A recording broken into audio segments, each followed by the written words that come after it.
When President Trump pulled the U.S. out of the Paris Climate Accord, he faced criticism not just overseas, but here in the U.S. as well. Some coastal communities are literally vanishing due to rising sea levels. And that's what makes one Virginia island so fascinating politically. CNN's Jennifer Gray found out why its voters are firmly behind the president, even though their survival is threatened by the environment. We're running out of land to give up.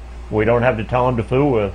Residents of Tangier, Virginia don't have time to wait for Washington to debate climate change. I agree with the science, but our problem is our communities eroding away. Yeah, it's always in the back of your mind. Always.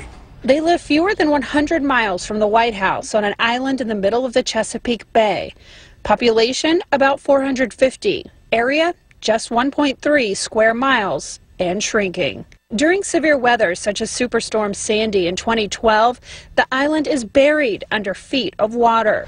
The Army Corps of Engineers tells CNN erosion and rising sea levels alone will make this historic crabbing community uninhabitable in as little as 20 years, adding that, quote, a major storm event striking the island directly could cause abandonment sooner.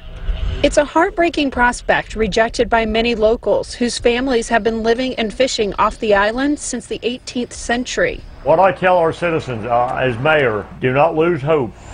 In a small room in the Old Town Clinic, Mayor James Ooker Eskridge meets daily with fellow lifelong residents to discuss the island's fate. There are people out there that say, we'll just move. Why do you live here? That's a silly statement for them.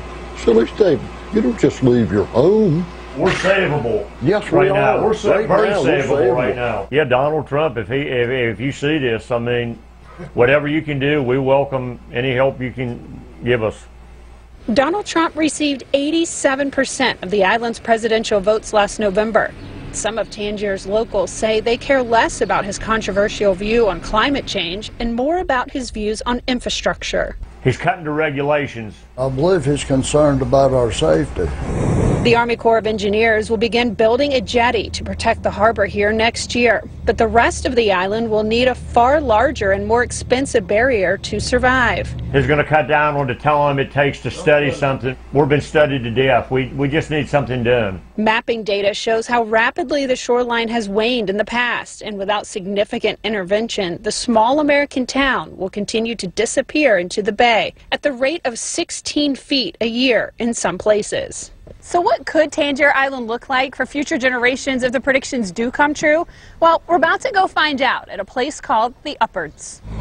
Carol Pruitt-Moore is a seventh-generation islander. She takes this short boat ride from the main island every day to walk along an abandoned shoreline and reflect on the past. As recently as the 1920s, an entire community lived right here. We're only about a mile and a half from Tangier, and this is all that's left of the Uppards. What do you think about when you come here every day and take your walk? Well, I mean, you know, like when I find pieces of glass and pottery, I try to imagine the people who may have used them and, you know, what their lives were like. I'm sure they never thought, you know, we would have to leave Uppards because it's their home. If we don't get help, it's going to be like Uppards, just memory.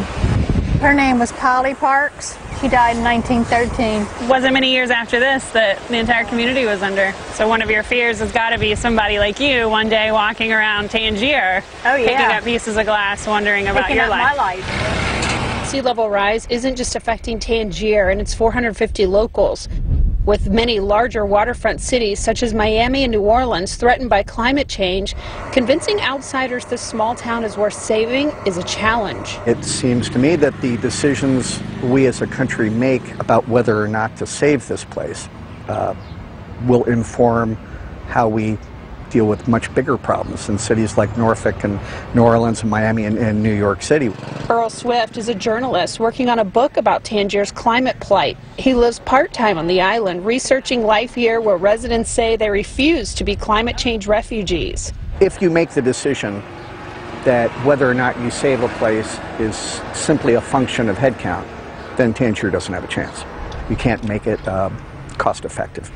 You know, that's a dangerous slope to start sliding down if that's your chief decider, because then you find yourself having to come up with what number is the baseline. I think it would be a real shame to see us get to that point.